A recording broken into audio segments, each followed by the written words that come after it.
Okay, hai. Assalamualaikum warahmatullahi wabarakatuh. Selamat petang semua. Selamat Hari Raya, maaf zahir dan batin. Okay, jadi macam biasa bersama saya, Kristina. Setiap petang kita akan kongsikan berkenaan dengan kisah para Nabi dan Rasul. Okay, baik. Jadi hari ini saya live di dua platform, iaitu di IG Arayan Hijrah Global Sendirian Berhad dan juga Arayan Hijrah lah. Okay. Sebab apa? In case kalau Arayan Hijrah kita punya account kena hack lagi, so kita ada backup dekat sini di Arayan Hijrah Global Sendirian Berhad. So anda boleh tengoklah live terkini ataupun update terkini berkenaan dengan Arayan Hijrah. Okay. Okay. Jadi sebelum kita nak mula, kita tunggulah kan. Kita tunggu lagi beberapa orang, insya-Allah. Dan saya nak ucapkan selamat Hari Raya. Hai, selamat petang. Selamat Hari Raya semua. Okey ke raya tahun ni? InsyaAllah dalam keadaan apa sekalipun, saya harap anda semua dalam orang kata, walaupun tak dapat beraya, anda semua saya harap dalam keadaan sihat sentiasa. Okey. Biar tak dapat beraya, jangan kita pula yang tak dapat beraya sebab tak sihat. Okey. Alright. Jadi sebelum kita mulakan perkongsian pada petang ni, hai, Assalamualaikum, selamat petang. Jadi saya nak ingatkan kepada anda, dah lama ni tak ingatkan kepada anda semua. Okay, selain IG, kita ada juga platform yang mana kita aktif juga di YouTube. InsyaAllah baru-baru ni kita banyak dah update di YouTube. So anda boleh pergi ke channel YouTube kita, Arayan Hijrah dan juga Nur Hafizah Saad. Okay. Dan juga anda boleh ke FB page kita, iaitu Arayan Hijrah dan Nur Hafizah Saad. Okay, untuk anda yang mungkin lebih gemar dengan FB, anda boleh follow kita punya update di sana lah. Okay. Okay. Selamat petang. Assalamualaikum. Okay. Jadi siapa ingat lagi berkenaan dengan kisah yang saya dah kongsikan sebelum raya? Hai, Assalamualaikum, selamat petang Kak Masita. Kak Mazlina. Hai. Okay. Jadi sebelum ni kita dah kongsikan berkenaan dengan kisah Nabi Ibrahim alaihi salam, yang mana Nabi Ibrahim alaihi salam dilahirkan, okay, dalam keadaan yang mana ketika itu ayahnya tak ada bersamanya lah. Kiranya maksudnya ibunya melahirkan baginda di sebuah gua, okay, tanpa pengetahuan sesiapa pun, okay, dan ditinggal Nabi Ibrahim di sana hinggalah umur baginda 7 tahun, barulah baginda bertemu dengan ayahnya, iaitu siapa? Siapakah ayah Nabi Ibrahim? Kita rewind balik apa yang saya dah kongsikan. Saya pun hampir lupa ni. Nama ayah Nabi Ibrahim iaitu pengawal kepada Raja Namrud, pengawal orang kata kegemaran Raja Namrud, iaitu Azar bin Tahur. Okay. Jadi waktu baginda usia 7 tahun baru baginda berjumpa dengan ayahnya. Waalaikumsalam, selamat petang. Sebelum kita kongsikan, kita belum mulakan lagi dengan bacaan doa. Okay, jadi kita mulakan dengan doa. Bismillahirrahmanirrahim. Alhamdulillahirabbil alamin. Ar-Rahmanir-Rahim. Maliki yaumiddin. Iyyaka na'budu wa iyyaka nasta'in. Ihdinas siratal mustaqim. Siratal ladzina an'amta 'alaihim ghairil maghdubi 'alaihim waladdallin. Bismillahirrahmanirrahim. Allahumma aftah 'alaina hikmataka wanshur 'alaina min khaza'in rahmatika ya arhamar rahimin. Rabbi shrah li sadri wa yassir li 'amri wahlul 'uqdatam min lisani yafqahu qawli. Allahumma faqihna fid din wa 'allimna ta'wil. Okey, baik. Kita teruskan dengan topik hari ni. Okey. Kita bagi intro sikit tadi berkenaan dengan, bukan intro lah, kira macam kita nak revise balik apa yang saya dah kongsikan dengan anda sebelum ni berkenaan dengan Nabi Ibrahim alaihi salam. Okey. Jadi sebelum ni saya kongsikan berkenaan dengan Nabi Ibrahim alaihi salam. Dia memusnahkan semua patung orang kafir yang mana kaum dia lah pada waktu tu. Okey. Dia musnahkan kecuali satu patung berhala yang sangat besar. Okey, dan patung berhala tersebut di telinganya tersangkut sebuah kapak. Okey, sampailah satu keadaan di mana Waalaikumsalam, selamat petang Kak Masita. Okey. Jadi waktu Nabi Ibrahim AS memusnahkan semua patung berhala kaumnya tadi, waktu tu ada satu macam, bukan perayaan, dia macam lebih kurang lah perayaan, ada satu sambutan lah yang disambut oleh kaum kafir pada waktu tu. Okay, jadi waktu tu semua penduduk kat situ berkumpul untuk meraihkan sambutan tersebut, dan hanya seorang saja yang tak mengikuti, iaitu Nabi Ibrahim AS. Dengan alasan tak mengikuti tu sebab dikatakan kepada orang-orang yang mengajak dia, dia kata dia demam. Tetapi Nabi Ibrahim AS ada niatnya untuk menghapuskan semua patung berhala orang-orang kafir ni sewaktu ketiadaan mereka. Okey. Jadi sebaik saja selesai majlis tersebut, okey, kaum-kaum kafir ni pun pulanglah ke rumah. Ada yang pulang ke rumah, ada yang nak pergi beribadat, okey, nak pergi ke tempat beribadat mereka, okey. Jadi bila pergi ke tempat ibadat tersebut, ada yang di kalangan mereka ni sedar bahawa patung-patung berhala mereka telah dimusnahkan. Okey. Jadi semua orang mencari siapakah punca daripada kemusnahan patung-patung berhala yang ada dalam tempat ibadat mereka. Okey. Jadi pada waktu tu ada satu macam security guard lah, okey, dekat tempat ibadat mereka tu perasan yang Nabi Ibrahim AS bergegas keluar daripada tempat mereka tu lah. Okey. Jadi mereka pun tuduh, Waalaikumsalam, selamat petang. Okey. Jadi mereka pun tuduh Nabi Ibrahim AS yang memusnahkan berhala yang ada dalam tempat ibadat mereka tu lah. Okey. Sampailah ke pengetahuan Raja Namrud, Nabi Ibrahim AS perlu menghadap Raja Namrud untuk apa? Untuk jelaskanlah apa yang berlaku. Okey.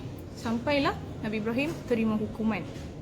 Okey, tetapi sebelum perkara tersebut berlaku, sebelum Nabi Ibrahim AS terima hukuman tersebut, okey, Nabi Ibrahim dipanggil oleh Raja Namrud untuk menghadapnya.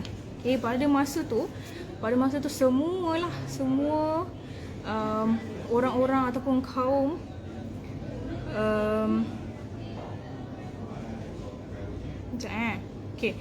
kaum Nabi Ibrahim AS pada waktu tu semua berkumpul, tak ada seorang pun yang tak dengarkan perbicaraan Nabi Ibrahim pada waktu itulah, okey, dengan Raja Namrud. Selepas itu, okey, waktu tu sebenarnya Nabi Ibrahim AS sangat-sangat gembira. Kenapa Nabi Ibrahim AS sangat gembira bila dia perlu dibicarakan oleh Raja Namrud?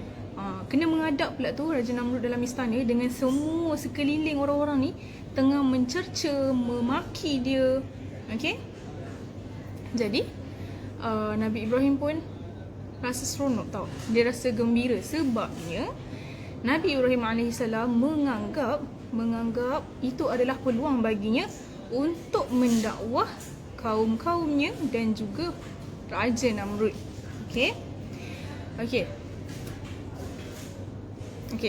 Jadi itulah yang berlaku. Nabi Ibrahim AS dipanggil dan semua orang berada di situ. Okay, jom kita tengok apakah orang kata, apa yang berlaku sewaktu perbicaraan Nabi Ibrahim AS dengan Raja Namrud.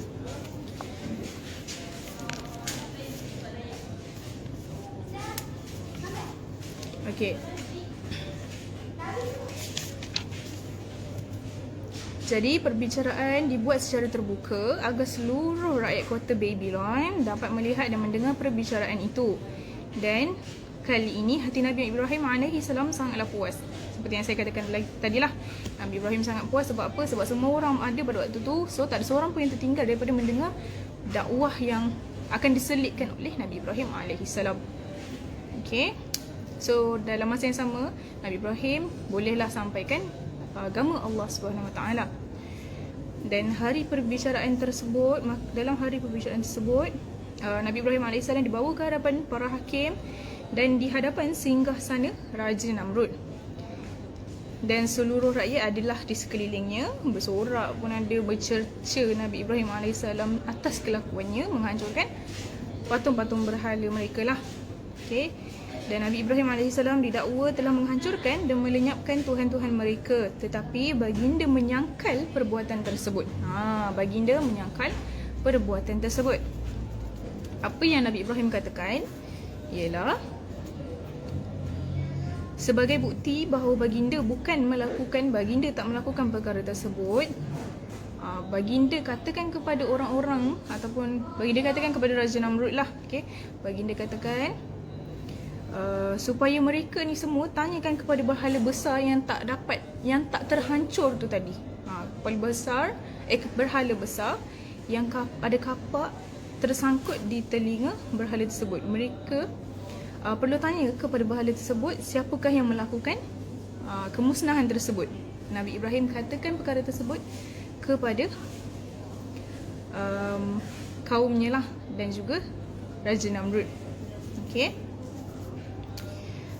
Dan Nabi Ibrahim AS menuduh bahawa berhala besar tersebutlah yang memusnahkan semua berhala kecil yang ada di sekeliling ataupun yang ada dalam tempat ibadat mereka, iaitu kuil lah.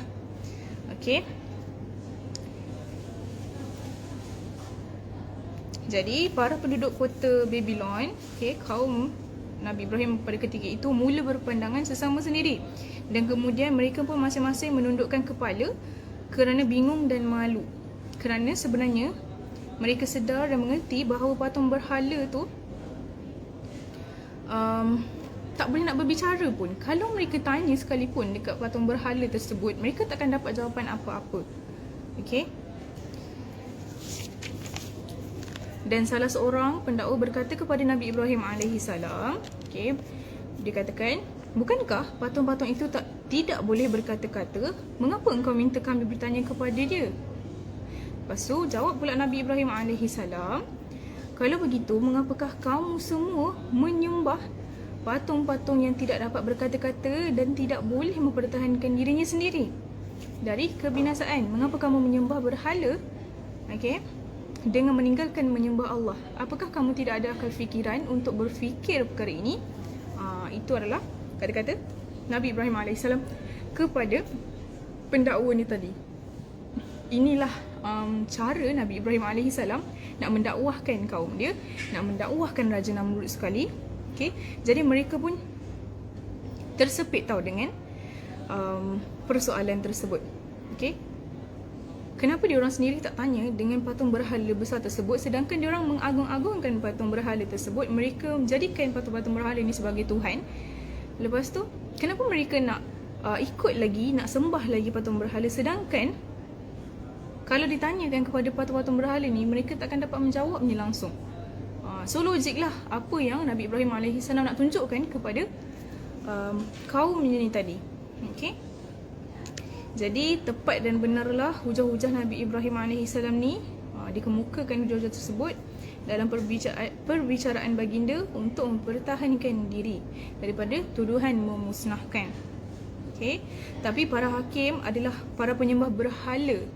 Memang mereka adalah penyembah berhala yang sangat tegar. Jadi mereka takkanlah mereka nak menyerah diri, maksudnya nak membenarkan apa yang Nabi Ibrahim kata, sedangkan mereka ni dah lama sangat menyembah berhala. Takkanlah semata-mata sebab perkara itu yang berlaku, hanya satu perkara yang berlaku, membuatkan mereka nak membenarkan kata-kata Nabi Ibrahim. Jadi apa yang mereka buat, okay, mereka jatuhkan hukuman kepada Nabi Ibrahim AS. Okay, seperti yang kita tahu, apakah hukuman yang dikenakan Nabi Ibrahim? Hukumannya adalah Nabi Ibrahim AS dibakar hidup-hidup. Okay. Jadi pentas pembakaran dah pun disediakan. Okay. Dan nampaknya memang hukuman sudah diputuskan sebelum perbicaraan bermula. Memang mereka ni memang nampak sangat nak hukum Nabi Ibrahim AS. Okay. Sebenarnya sebelum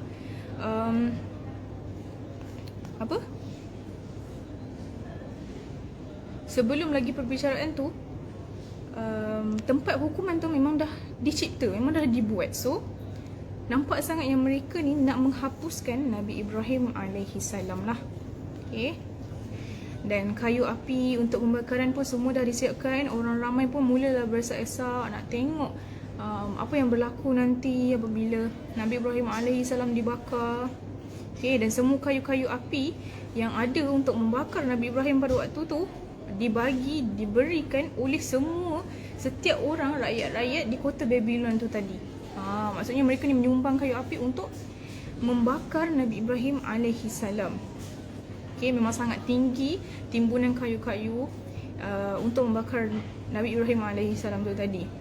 Okay, sampai kan masa terbakar tu, walaupun orang datang, dia tak adalah dekat sangat, tapi hampir nak dekat tu pun orang dah rasa bahang, dah tak boleh nak dekat dah. Sampaikan Nabi Ibrahim alaihi salam disuruh, Raja Namrud suruh dia punya pengawal atau petugas macam tu lah untuk campak Nabi Ibrahim. Tapi mereka tak boleh nak buat. Sebab apa? Kalau mereka campak Nabi Ibrahim, pastinya kena dekat-dekat sikit kan. Sebab Nabi Ibrahim pun tubuhnya pun dah sudah berat. Kalau nak campak, mereka perlu lebih dekat. Kalau tidak, sampailah dekat api kan. Jadi pengawal-pengawal ataupun pembantu ataupun Raja Namrud punya orang-orang suruhan lah kan, tak boleh nak buat perkara tersebut, tak boleh nak campak Nabi Ibrahim. Sebab kalau mereka buat, mereka akan rasakan bahang tu juga. Okay? Jadi nak dijadikan cerita, nak dijadikan orang kata Nabi Ibrahim tu akan dibakar juga. Okay? Syaitan ataupun iblis ni datang lagi sekali. Okay? Iblis datang lagi dengan menyerupai seorang tua lah. Okay? Menjadi orang tua. Okay? Dan dia datang, dia bagi idea kepada Raja Namrud untuk apa? Macam mana nak campak Nabi Ibrahim AS ni dalam api yang dah pun marak terbakar tu. Okay? Jadi iblis ni bagi idea dekat Raja Namrud supaya mencipta satu alat, membuat satu alat yang bernama manjanik. Kalau anda pergi Google sekarang, dekat kat Google lah kan, anda tulis manjanik, M-A-N-J-A-N-I-K. Kalau anda pergi Google sekarang, anda boleh tahulah macam rupa manjanik tu. Dia macam cakap macam mana, tapi anda akan tahulah. Saya nak cakap pun benda tu sebenarnya familiar tau. Cuma dia punya rupa, sebenarnya rupa dia ada banyak jenis manjanik ni. Anda boleh tengoklah dekat Google. Okay. Jadi lepas Raja Namrud diberi idea oleh iblis ni tadi, okay, jadi Raja Namrud pun suruhlah orang-orang dia yang pandai ataupun rakyat-rakyat dia yang pandai untuk membuat manjanik ni tadi. Okay. Dan setelah siap, Nabi Ibrahim AS ni diletakkan di atas manjanik tersebut dan diikat. Okay. Dan 400 orang memegang tali manjanik tersebut. Okay. Dan 10 orang memegang tali yang akan dipotong untuk melancarkan Nabi Ibrahim AS ke arah api tadi. Okay. Dan setelah segala-galanya siap sedia, maka 400 orang tu tadi bersama dengan bersama-sama menarik jerat untuk menyentap, tapi jerat tu tak terangkat. Kemudian Raja Namrud memerintah supaya tenaga ditambah lagi sehingga menjadi beribu-ribu orang. Namun tak juga terangkat. Sampailah ayah Nabi Ibrahim sendiri yang menarik juga. Maksudnya macam ayolah, jangan sekali lah untuk tarik tali tersebut, tali manjanik tersebut. Okay. Bila Nabi Ibrahim AS nampak je ayah dia dalam kelompok untuk menarik manjanik tu tadi untuk melepaskan diri dalam api. Okay. Nabi Ibrahim terus berdoa kepada Allah SWT supaya jerat pelontar tu terangkat. Bila terangkat, Nabi Ibrahim AS akan tercampaklah dalam api kan. Okay. Jadi disebabkan Nabi Ibrahim AS tak nak buatkan ayah dia merasa ataupun menanggung malu, sekiranya jerat manjanik tu tak menjadi juga, so Nabi Ibrahim AS doalah kepada Allah SWT supaya jerat tu berhasil. Okay? Manjanik tu berhasil. Okay? Dan apabila tali pelontar manjanik berjaya diangkat, Nabi Ibrahim AS pun akhirnya berjayalah dicampak ke dalam api yang marak tu tadi. Okey. Dan pada waktu itulah datang perintah Allah Subhanahu Wa Taala kepada api, yang mana ada dicatatkan dalam Al-Quran, ayat yang ke-69 surah Al-Anbiya, yang bermaksud, wahai api, sejuklah kamu dan selamatlah ke atas Ibrahim. Makna kata di sini Allah Subhanahu Wa Taala mengarahkan api supaya dia menjadi sejuk apabila Nabi Ibrahim AS berada di dalamnya. Okey. Dan mengikut ulama tafsir, pada mulanya Allah SWT menyuruh api menjadi sejuk, dan ketika itu api menjadi sejuk seperti udara pada musim dingin. Okay? Dan Nabi Ibrahim AS berada dalam api tu sampai menggigil-gigil, sebab Allah dah perintahkan supaya api tu sejuk, tapi api tu sejuk dia macam sejuk yang sejuk sangat-sangat lah. Okay? Dan akhirnya Allah SWT pun memerintahkan kepada api supaya menjadi sejuk yang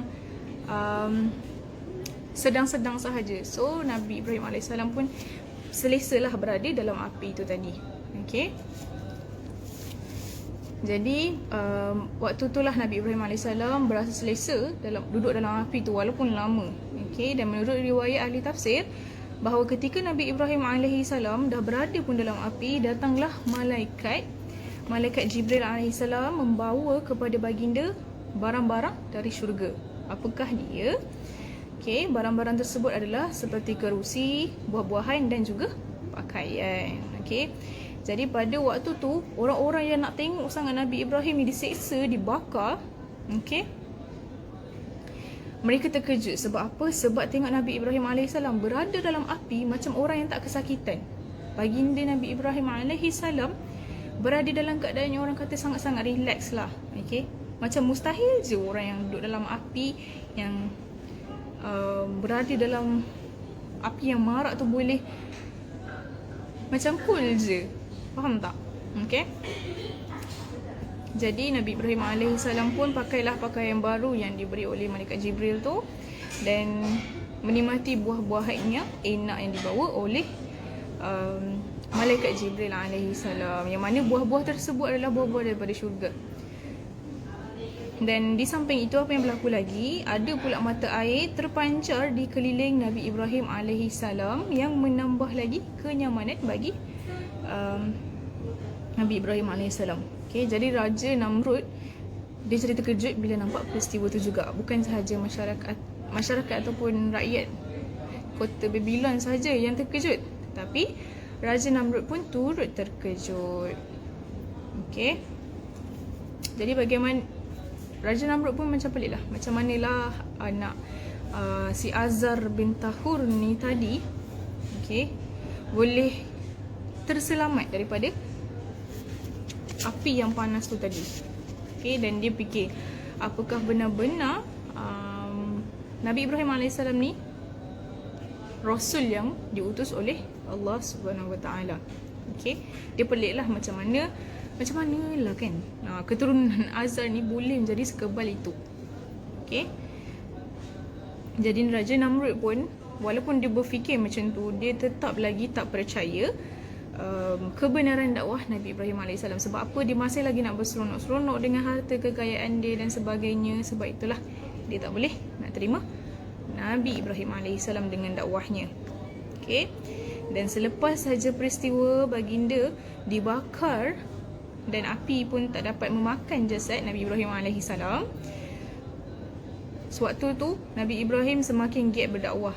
Okay, sewaktu tu jugalah makin ramai, bukan saja selepas kejadian tu, masa kejadian tu pun makin ramai yang percaya bahawa Nabi Ibrahim AS ni memang diutuskan oleh Allah sebagai seorang Nabi dan Rasul. Okay. Dan setelah kejadian tersebut pun, lepas Nabi Ibrahim menggiatkan lagi usaha dakwah baginda, ramai lagi orang yang mengikuti baginda. Okay. Tapi Raja Namrud tetaplah tak pedulikan dengan apa yang dilakukan oleh Nabi Ibrahim AS. Okay. Dia dah lihat pun bahawa Nabi Ibrahim AS ni memang seorang Nabi dan Rasul, memang tak diragukan lagi. Tetapi disebabkan dia lebih suka kepada kemewahan, seperti yang saya katakan tadi, dia stay lah dalam dia punya kekufuran tu. Dia tak ikut dan dia tak Dia tak nak pun tak nak terimalah dakwah Nabi Ibrahim AS. Okay, jadi setelah baginda melihat dakwah, setelah Raja Namrud ni melihat dakwah Nabi Ibrahim AS yang dibiarkan tanpa dihalang tu semakin mendapat sambutan orang ramai, jadi timbullah dalam hati Raja Namrud ni rasa bimbang. Rasa bimbang maafkan saya. Rasa bimbang sebab apa? Rasa bimbang sebab nanti rakyat-rakyat dia mula mengikuti Nabi Ibrahim AS. Jadi benda tu akan membuatkan orang menganggap Nabi Ibrahim ni sebagai ketua negara. Okay, ketua kepada masyarakat tersebut. Okay. Jadi Raja Namrud pun mulalah untuk berfikir, bertindak, membuat sesuatu untuk menghalang benda ni secara berterusan. Tambah, orang kata, tambah lagi pengikut Nabi Ibrahim AS. Jadi Raja Namrud pun mulalah nak buat sesuatu perkara. Okay. Jadi pada satu hari Raja Namrud telah menjemput Nabi Ibrahim AS datang ke istana baginda. Dan setelah Nabi Ibrahim AS duduk di hadapan baginda, Raja Namrud mula berkata kepada Nabi Khalilullah Ibrahim AS tu. Okay, apa yang Raja Namrud katakan adalah, apakah fitnah yang telah engkau sebarkan sehingga ramai rakyat sudah tidak lagi mempercayai aku sebagai Tuhan mereka? Apakah engkau tidak nampak aku berkuasa mengatur kerajaanku, menetap dan membatal sesuatu mengikut kehendakku? Tanya Raja Namrud kepada Nabi Ibrahim AS. Okay. Dan Nabi Ibrahim AS pun menjawablah, wahai Namrud, sesekali bukan aku mengadakan fitnah, tetapi aku hanya mengajak kamu semua kepada menyembah Allah SWT, Tuhan sekalian alam, Tuhan yang mencipta, menghidup dan mematikan kita semua. Lepas tu jawab lagi Raja Namrud, dia kata, aku pun boleh menghidup dan mematikan. Sampuk lagi Raja Namrud. Okay. Jadi apa yang Nabi Ibrahim katakan lagi, kalau begitu bagaimanakah caranya engkau menghidupkan? Tanya Nabi Ibrahim. Lepas tu Raja Namrud pun dia gelak lah. Dia gelak dan dia cakap lagi, bukankah aku boleh membebaskan orang-orang salah yang akan dipotong kepala mereka, sedangkan orang lain tak boleh lakukan? Itulah yang dinamakan menghidup. Macam tak logik kan? Lepas tu Nabi Ibrahim pun nak cakap lagi, wahai Namrud, Tuhanku telah mencipta matahari dan menerbitnya setiap pagi dari timur dan menenggelamkannya setiap petang di barat. Oleh kerana engkau juga satu Tuhan yang maha berkuasa, ni kira macam perlilah. Okay, maka cubalah engkau naikkan matahari ciptaan Tuhanku dari barat ke timur pula.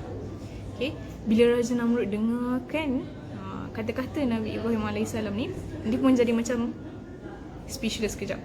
Macam itulah ibaratnya. Okay, tercengang sebab tak dapat jawab. Okay, dia nak kata sangat yang dituhan kan. Tapi bila Nabi Ibrahim AS nyatakan persoalan tersebut, dia tercengang. Dia tak tahu nak buat apa. Jadi hujah Nabi Ibrahim AS ni mematikanlah buah fikiran dia ni. Nak cakap apa lagi, nak mengiya atau membenarkan apa lagi bahawa dia ni satu-satunya Tuhan, sedangkan dia tidak. Okay, dan dia rasa sangat malulah dengan pertanyaan ataupun cakap-cakap Nabi Ibrahim ni tadi. Dan sejak peristiwa tersebut, Raja Namrud pun berusahalah cari jalan lain untuk membinasakan Nabi Ibrahim AS. Okay, jadi itulah kisah hari ini. InsyaAllah esok kita sambung lagi berkenaan dengan kisah apa lagi lah Raja Namrud nak buat bila dia tak dapat nak mematahkan kata-kata Nabi Ibrahim AS. Okay, jadi insyaAllah kita sambung lagi esok. Terima kasih untuk anda yang mendengar perkongsian hari ini. Semoga apa yang saya kongsikan anda boleh kongsi. Anda boleh kongsi dengan orang lain ataupun share IG live ni dekat kawan-kawan dan ataupun bukalah untuk anak-anak dengarkan. Sekiranya penyampaian saya tak bagus, anda boleh dengar betul-betul, anda boleh sampaikan semula dekat anak-anak, insya-Allah. Semoga orang kata bermanfaat untuk semua orang. Okay, jadi itu saja untuk hari ini. Saya harap anda semua jelas dengan kisah yang saya dah sampaikan hari ini. Terima kasih banyak-banyak. Kita akhiri perkongsian petang ni dengan tasbih kifarah dan surah Al-As. Bismillahirrahmanirrahim. Subhanakallahumma wa bihamdika asyhadu an la ilaha illa anta astaghfiruka wa atubu ilaik. Bismillahirrahmanirrahim. Wal 'asri innal insana lafi khusr illa alladhina amanu wa 'amilus solihati wa tawassaw bil haqq wa tawassaw bis sabr. Bismillahirrahmanirrahim.